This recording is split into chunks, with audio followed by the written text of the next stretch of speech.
मलिक साहब, बहुत शुक्रिया आपने वक़्त निकाला। आज बड़ी ही इम्पोर्टेंट डेवलपमेंट्स हुई हैं। आपने मेरे प्रोग्राम में, दूसरे प्रोग्राम में एक प्रेडिक्शन की थी। आपने कहा था कि जुलाई में इंडिया और पाकिस्तान के दरमियान कुछ छोटी-मोटी झड़पें हो सकती हैं, पटाखे फूट सकते हैं। आपके एग्ज़ैक्ट वर्ड्स से वो पहले मैं अपनी ऑडियंस को क्लिप दिखाना चाहता हूँ। वो क्लिप मुलाहिज़ा फ़रमाइए। जी, तो नाज़रीन, आपने ये क्लिप मुलाहिज़ा फ़रमाया, इसमें सर के वर्ड्स हैं कि जुलाई में इंडिया-पाकिस्तान की छोटी-मोटी झड़पें होंगी, कोई प्रॉपर कन्वेंशनल जंग जो है वो नहीं हो। जंग के हवाले से सर ने कहा था कि जंग आपको दिखाई देगी सितंबर के महीने में। और इस वक़्त से जब बयान आया, बम ब्लास्ट जो है वो दोबारा उसका सिलसिला शुरू हो गया है। सर ने कहा था पटाखे फूटेंगे जुलाई में, वो सिलसिला दोबारा शुरू हो चुका है। रशिया और यूक्रेन के दरमियान हालात दोबारा कशीदगी की तरफ जाते दिखाई दे रहे हैं। सर से सबसे पहले मैं ये सर से पूछूँगा कि सर, आपकी जो प्रेडिक्शन थी वो दुरुस्त साबित होती दिखाई दे रही है। आगे आप क्या हालात देख रहे हैं इंडिया और पाकिस्तान के हवाले से, वो भी काइंडली हमारे साथ शेयर कीजिएगा? जी दानिश भाई, बात ये है कि स्पेसिफिकली मुझे जो मामलात हैं, जो मज़ीद जिसमें एक बोल सकते हैं कि क्रिटिकल टाइम जिसको कहा जाता है, वो आपको 12 जुलाई और मोर ज़्यादा अगर हम कॉम्प्रिहेंसिव जाएँ तो फिर वो 14 जुलाई से स्टार्ट होता हुआ दिखता है। 12 जुलाई इसलिए मैं रेफ़रेंस में दे रहा हूँ कि 11-12 तारीख से जो है ना सैटर्न स्टेशनरी सिचुएशन में आएगा। स्टेशनरी सिचुएशन का मतलब ये होता है कि वो एक ऑलमोस्ट स्लो मोशन में आके एक बिल्कुल स्टॉप हो जाता है एक लेवल पे। उसकी मूवमेंट जो है बिल्कुल ना होने के बराबर होती है। तो उसको बोलते हैं स्टेशनरी पॉइंट। और ये वो पॉइंट होता है जिसमें खुदा ना खास्ता बहुत मेजर डिज़ास्टर हो सकता है। तो यहाँ से लेके आपके पास 28 जुलाई का जो टाइम है, ये एक मोस्ट क्रिटिकल टाइम फ्रेम होगा पूरी दुनिया के लिए। पूरी दुनिया का मतलब पूरी दुनिया है, सिर्फ़ पाकिस्तान नहीं है। और मैंने आपको पहले भी विंडो टाइम फ्रेम दिया हुआ था कि अगर किसी की वेकेशन है या किसी को जाना है, इमरजेंसी किसी को प्लान है, तो वो कोशिश करे कि वो 5 जुलाई से लेके 15 जुलाई के अंदर-अंदर इस चीज़ को वाइंड अप करे। क्योंकि 15 जुलाई के बाद जो खुदा ना खास्ता मामलात हैं, वो आपको बड़े ही शिद्दत इख्तियार करते हुए दिखेंगे। इस शिद्दत के अंदर मैंने बहुत सारे आपको एग्ज़ाम्पल दिए हुए हैं। अभी मैं वापस वो चीज़ रिपीट इसलिए नहीं करना चाहता, एक नेगेटिव चीज़ है। अगर आप नेगेटिव कमेंट या नेगेटिव चीज़ें बार-बार रिपीट करते हैं, तो सिचुएशन या मामलात जो हैं, वो वैसे ही इन फेज़ में आ जाते हैं और वो वैसे ही होना शुरू हो जाते हैं। इसलिए इट्स बेटर टू अवॉइड, क्योंकि ये अच्छी प्रेडिक्शन नहीं है। या तो ये अच्छी प्रेडिक्शन होती है और मैं उसको रिपीट करता हुआ भी मुझे अच्छा लग रहा होता। तो बेटर टू अवॉइड इट। और आने वाले दिन में डेफ़िनेटली जैसे आपने बताया कि बलूचिस्तान का जो एरिया है, वो एफ़्लिक्ट इसीलिए हुआ है क्योंकि वो साउथ साइड पे आता है पाकिस्तान में। मैंने एक दफ़ा आपके साथ पाकिस्तान का वास्तु मैप शेयर किया था, जिसके हिसाब से साउथ में आपका बलूचिस्तान आता है और जो नॉर्थ है, वहाँ पे आपका northern area, northern Punjab, Kashmir, ये सब एरिया आते हैं। तो आपको ये जो टाइम फ्रेम है, इस टाइम फ्रेम में साउथ और नॉर्थ अनफॉर्च्यूनेटली दोनों एरिया अफेक्टेड एक साथ दिखेंगे। क्योंकि पहले तो ये हो रहा था कि एक साइड अफ्लिक्ट हो रही थी, दूसरी खामोश थी। लेकिन इस वक़्त का जो टाइम फ्रेम है, ये दोनों प्लैनेट आपस में बहुत ज़्यादा एक्टिवेट हुए हैं।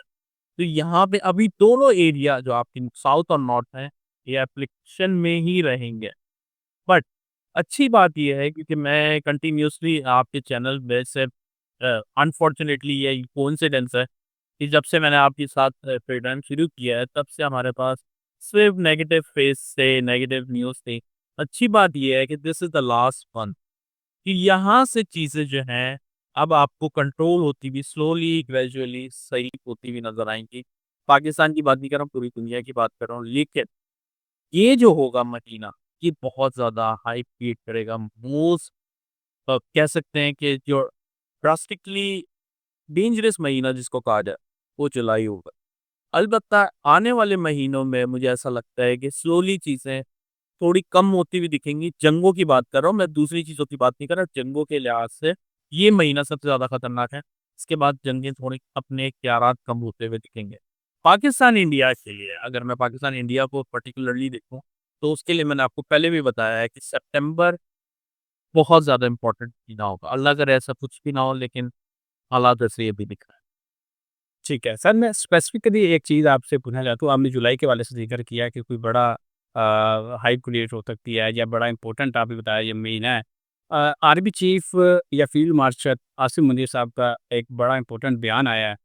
उन्होंने अपने बयान में कहा है कि अगर इस दफ़ा इंडिया ने पाकिस्तान के खिलाफ कोई शरारत की, तो हम फैसला कुन हमला करेंगे इंडिया पे, और उसके बाद इंडिया में ये हिम्मत नहीं रहेगी कि वो दोबारा पाकिस्तान के खिलाफ कोई साजिश या कोई शरारत करे। आपको पाकिस्तान की तरफ से इस महीने में ऐसी कोई कार्रवाई दिखाई दे रही है? क्योंकि इंडिया की तरफ से बलूचिस्तान में जो कुछ किया जा रहा है, वो सारी दुनिया के सामने है, वो ढका-छुपा नहीं है। आपको क्या दिखाई दे रहा है कि ये शरारतें जो शुरू हो गई हैं, अब आर्मी चीफ ने जो ये बात की थी, क्या वो उसको करते दिखाई दे रहे हैं पाकिस्तान का वजह क्या? मुझे जी, मुझे ऐसा नहीं लगता कि प्रॉक्सी वॉर्स हो सकती हैं। मुझे ऐसा कोई मेजर वॉर वाला सिनेरियो मैंने आपको पहले भी बताया। छोटे-मोटे पटाखे लगते हैं या बहुत ज़्यादा अगर अगर मैं उस चीज़ को थोड़ा कम एंटिसिपेट कर रहा हूँ, तो बहुत ज़्यादा हुआ तो वो एक जैसे पहले भी स्ट्राइक हुई थी, ऐसे ही दिखता है मुझे कोई मेजर जिसमें बोलते हैं ना फुल फ्लेज वॉर जैसे खुदा ना खास्ता ईरान-इसराइल का जो मामला था। उस पे भी मैं आता हूँ, दिमाग में एक बात आई है। ईरान-इसराइल में जो फुल फ्लेज वॉर शुरू हो गई थी, वैसे मामलात मुझे नहीं नज़र आते। ईरान-इसराइल की जो मैंने बात की है, उधर भी एक सीज़फायर चल रहा है।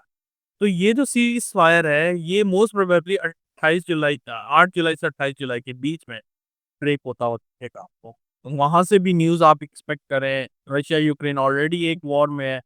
चाइना चाइना का बाय चांस 2-3 दिन पहले पता नहीं किसी ने मुझसे बहुत स्पेसिफिक होके पूछा था कि चाइना के हालात क्या दिख रहे हैं। चाइना का सबसे ज़्यादा प्रॉब्लम ये है कि चाइना अपनी न्यूज़ या कोई मेजर न्यूज़ बाहर आने नहीं देता। आप ज़्यादा मेरे ख़्याल से उसमें हैं, न्यूज़ में हैं, तो आपको पता होगा। तो उनका जो ज़ायचा दिख रहा है, उसमें ऐसा लगता है कि वहाँ पे भी थोड़ा पॉलिटिकल या इंटरनल जैसे बोलते हैं कि प्रोटेस्ट या ऐसी चीज़ें आपको होती हुई दिखाई दे सकती हैं। हो सकता है ये कुछ देर बाद आए क्योंकि जैसे मैंने आपको कहा है कि न्यूज़ में ये लोग नहीं आने देते, ये अपनी न्यूज़ बाहर नहीं लीक आउट करते। तो चाइना भी थोड़ा-सा अभी डिस्टर्ब होता हुआ दिखेगा 1-2 महीने के लिए। ठीक है। सर, अभी आपने चाइना का भी ज़िक्र किया, इंडिया-पाकिस्तान की सिचुएशन के हवाले से आप 1 मंथ से बता रहे हैं, अलर्ट कर रहे हैं कि कुदरती आफ़ात आ सकती हैं। जापान के हवाले से आपने एक प्रेडिक्शन की थी कि जापान में कोई बड़ा वाक़या होता दिखाई दे रहा है। अब जापान इस भी की वार्निंग दी गई है। आप क्या हालात देख रहे हैं दुनिया में, ओवरऑल सारी दुनिया में, स्पेशली जापान के हवाले से या पाकिस्तान के हवाले से भी बता दीजिएगा कि आने वाले दिन कितने क्रिटिकल हैं? क्योंकि जापान में ऑलरेडी सुनामी की जो है, वो जारी कर दी गई है। देखिए, सुनामी का मैंने आपको मार्च से ही मुझे लग रहा है क्योंकि ये एक ऐसा टाइम होगा जिसमें वाटर एलिमेंट बहुत एक्टिव होगा। वाटर में अल्हम्दुलिल्लाह शुक्र अल्हम्दुलिल्लाह अभी तक कोई मेरी पेशन कोई पूरी नहीं हुई है और मैं खुश हूँ इस बात से। क्योंकि ये पानी ऐसी चीज़ है, पानी और आग, ये ऐसी चीज़ है जो अल्लाह के हुक्म के बगैर काबू नहीं आती। आपने नोटिस किया होगा, सुनामी जब-जब आया है दुनिया खुदा ना खास्ता कहीं पे भी उसने बहुत जानों का नुकसान किया, बहुत जानों का नुकसान किया। और ये स्पेसिफिक महीना मैंने आपको बहुत दफ़ा बताया है कि कुदरती आफ़ात को लेके बहुत डेंजरस है। बहुत डेंजरस इसीलिए है क्योंकि tsunami alert, earthquake, major disaster ये सब चीज़ें आपके सामने होंगी। और जापान, ताइवान, तिब्बत और ये जो एरिया है, ये स्पेसिफिकली नॉर्दर्न एरिया बनता है। अगर हम पाकिस्तान की तरफ से देखें या वर्ल्ड मैप के हिसाब से देखें तो ये थोड़ा-सा नॉर्थ और ईस्ट की तरफ जाता है।